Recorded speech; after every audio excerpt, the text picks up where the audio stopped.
शहजादे पटना में भी है। इनके रिपोर्ट कार्ड में सिवाय घोटालों और बेलगाम कानून व्यवस्था के सिवाय कुछ भी नहीं है।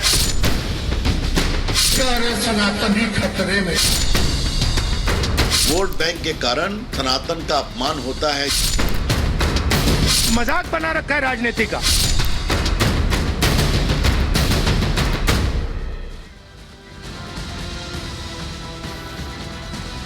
नमस्कार, बहुत स्वागत है आपका। शाम के 5 बज चुके हैं। मैं हूं आपके साथ मृदुल शर्मा और आप देख रहे हैं मेरे साथ प्रहार। और आज प्रहार में हम बात करेंगे तीसरे चरण के मतदान से पहले सत्ता पक्ष और विपक्ष के हमले तेज हो चुके हैं। यह आपने सुन लिया।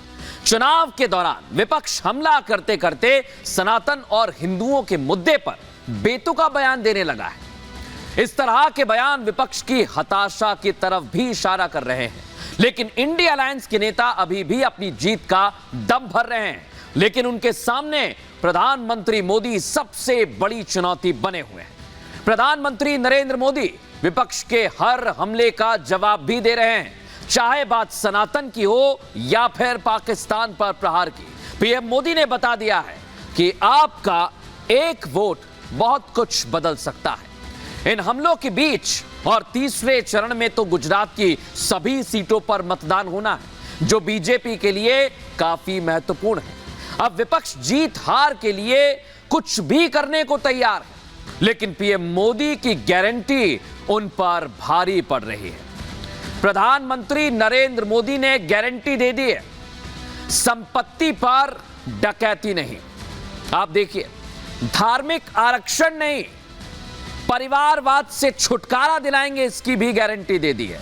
और पाकिस्तान पर प्रहार को लेकर प्रधानमंत्री ने कहा कि हमने सबक सिखा दिया है। इतना ही नहीं, भ्रष्टाचार से मुक्ति की गारंटी दे रहे हैं, तुष्टीकरण पर लगाम लगाने की बातें कह रहे हैं और सनातन की रक्षा की बात प्रधानमंत्री अपने हर भाषण में करते हैं। और वो ये भी बताते हैं कि 2047 तक विकसित भारत बनाएंगे, भारत को तीसरी सबसे बड़ी अर्थव्यवस्था बनाने की गारंटी देते हैं, विदेश में भारत का डंका भी बजाएंगे। अब ये जो गारंटी आप देख रहे हैं, इसी गारंटी को लेकर प्रधानमंत्री नरेंद्र मोदी चुनावों में डटे हुए हैं, जुटे हुए हैं। और विपक्षी नेता उल जलूल बयान दे रहे हैं। विपक्षी नेताओं के बयान पर पीएम मोदी ने आज कैसे हमला किया है और चुनावी सरगर्मियां आज कैसी रही हैं, पहले आपको ये रिपोर्ट दिखाते हैं, फिर करेंगे चर्चा की शुरुआत।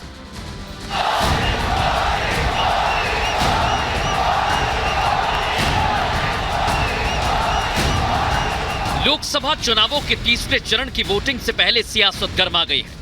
पीएम मोदी ने तीसरे चरण से पहले विपक्ष पर हमले तेज कर दिए हैं। झारखंड में चुनावी सभा के दौरान पीएम ने इंडिया अलायंस पर एक एक कर कई हमले किए। इस दौरान उन्होंने भ्रष्टाचार, विरासत टैक्स, तुष्टीकरण और धार्मिक आरक्षण के मुद्दे को लेकर इंडिया अलायंस पर प्रहार किया। कांग्रेस, झामुमो और इंडी गठबंधन, ये लोग मोदी के खिलाफ नए नए झूठ फैलाते रहते हैं। आजकल इनका नया झूठ है, मोदी आएगा तो आरक्षण खत्म कर देगा, मोदी आएगा संविधान बदल देगा। अरे मूर्खों के सरदार, ये मोदी तो 10 साल से आया हुआ है भाई, ये 10 साल से प्रधानमंत्री है और शान से सरकार चला रहा है। प्रधानमंत्री एक तरफ जहां धुआंधार प्रचार कर विपक्ष पर हमले कर रहे हैं, तो वहीं सीएम योगी आदित्यनाथ ने भी यूपी में प्रचार की कमान संभाल रखी है। योगी भी चुनाव को लेकर ताबड़तोड़ रैलियां कर विपक्षी दलों को आईना दिखा रहे हैं। इसी कड़ी में सीएम योगी ने कांग्रेस के मैनिफेस्टो में अल्पसंख्यकों के खान पान पर छूट को लेकर प्रहार किया। योगी ने कहा कि यूपी में गौकशी तो दूर की बात है, अगर कोई इसके बारे में सोचेगा भी तो उसके लिए जहन्नुम के द्वार खोल देंगे। कांग्रेस के नेतृत्व की अगर इंडी गठबंधन की सरकार बनती है तो अल्पसंख्यकों की रुचि के अनुसार खान पान की स्वतंत्रता देंगे। अब कांग्रेस इतनी गिर चुकी है कि वो गौ हत्या को प्रश्रय देगी, बहनों और भाइयों, ये वो कांग्रेस नहीं जिस कांग्रेस ने देश की आजादी में योगदान दिया था, आज ये पथभ्रष्ट हो चुकी है और इसीलिए कह रही अपने वोट बैंक के लिए। क्या आप इस पाप में भागीदार बनेंगे क्या? सीएम योगी का यह बयान गौ तस्करों के लिए साफ संदेश है कि अगर उन्होंने गौकशी की हिम्मत की तो उनके खिलाफ सख्त कार्रवाई की जाएगी। दरअसल बीजेपी के एजेंडे में सनातन की रक्षा शुरुआत से ही शामिल है।